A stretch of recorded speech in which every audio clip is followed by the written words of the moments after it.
Zero to ഇൻഫിനിറ്റിയിൽ join ചെയ്തിട്ടുള്ള എല്ലാ സ്റ്റുഡൻസും ആ സന്തോഷ വാർത്ത അറിഞ്ഞു കാണുമല്ലോ. ഈ സാറ്റർഡേ, അതായത് ജനുവരി 18 നമ്മുടെ ആദ്യത്തെ ഇൻഡസ്ട്രിയൽ വിസിറ്റ് നടക്കുകയാണ്. അപ്പോൾ ഓൾറെഡി തന്നെ നിങ്ങൾക്ക് ബ്രോഷേഴ്സും കാര്യങ്ങളും എല്ലാം കിട്ടിക്കാണുമെന്ന് വിചാരിക്കുന്നു. അല്ലെങ്കിൽ എൻ്റെ ഈ മെസ്സേജിനോടൊപ്പം ഞാൻ അയക്കുന്നതാണ്. അതിലെ ഷെഡ്യൂൾ എന്താണെന്ന് ചോദിച്ചു കഴിഞ്ഞാൽ, സാറ്റർഡേ മോർണിംഗ് ഒരു 8-9 മണിയാകുമ്പോഴത്തേനും നിങ്ങൾ ട്രിവാൻഡ്രം സെൻട്രൽ റെയിൽവേ സ്റ്റേഷനിൽ വരണം. അതിന് മുമ്പിൽ നമ്മുടെ എം സിഗ്മയുടെ ബസ് അവൈലബിൾ ആയിരിക്കും.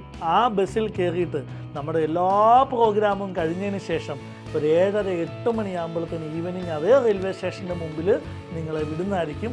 ഞാൻ പറഞ്ഞതിൻ്റെ ഉദ്ദേശം എന്താണെന്ന് ചോദിച്ചു കഴിഞ്ഞാൽ, രാവിലെ നിങ്ങൾ ഇവിടെ എത്തിച്ചേരേണ്ട സമയമെന്ന് വെച്ച് കഴിഞ്ഞാൽ 8:30 8:30 എത്തുക. 8:30 എത്തിയതിന് ശേഷം മടങ്ങിപ്പോകാനായിട്ട് ഒരു രാത്രി 8 മണിക്ക് ശേഷമുള്ള ടിക്കറ്റാണ് നിങ്ങൾ ബുക്ക് ചെയ്യേണ്ടത്. രാവിലെ മുഴുവൻ ഇൻഡസ്ട്രിയൽ വിസിറ്റും അതിനുശേഷം ഉച്ചയ്ക്ക് എം സിഗ്മ ഗോകുലത്തിൻ്റെ കോർപ്പറേറ്റ് ഓഫീസിൽ നിങ്ങൾക്ക് ലഞ്ചും അറേഞ്ച് ചെയ്തിട്ടുണ്ട്.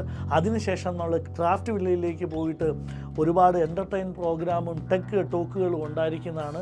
അപ്പോൾ ഈ ഒരു ഇൻഡസ്ട്രിയൽ വിസിറ്റ് ഫസ്റ്റ് ഇയറിൽ തന്നെ എന്താണ് നമ്മുടെ ഇൻഡസ്ട്രി, എന്തൊക്കെ കാര്യങ്ങളാണ് അവിടെ നടക്കുന്നത്, ആ എൻജിനീയറിങ്ങിൻ്റെ അവയർനെസ് പ്രോഗ്രാമായിട്ടാണ് നമ്മൾ പ്ലാൻ ചെയ്തേക്കുന്നത്. ആരും മിസ് ചെയ്യില്ല. ഫസ്റ്റ് ഇയർ സ്റ്റുഡൻസ് ആയതുകൊണ്ട് ഒരു സന്തോഷ വാർത്തയോടെ പറയാം, നിങ്ങൾക്ക് നിങ്ങളുടെ പേരൻസിനെയും ഈ പറയുന്ന ഇൻഡസ്ട്രിയൽ വിസിറ്റിന് കൂട്ടാവുന്നതാണ്. അപ്പം നിങ്ങൾക്ക് ചെറിയ കുട്ടികളല്ലേ, അപ്പം ആദ്യമായൊരു യാത്ര ചെയ്യുന്നുള്ള ടെൻഷൻ വേണ്ട. എല്ലാ പേരൻസിനെയും വീഡിയോ കാണിക്കുക. എല്ലാ പേരൻസും നിങ്ങൾക്കും എന്താണ് പറയുന്നത്, മക്കളോടൊപ്പം സന്തോഷകരമായി യാത്ര ചെയ്യാൻ ഒരു അവസരമായിട്ട് നിങ്ങളതിനെ കാണുക.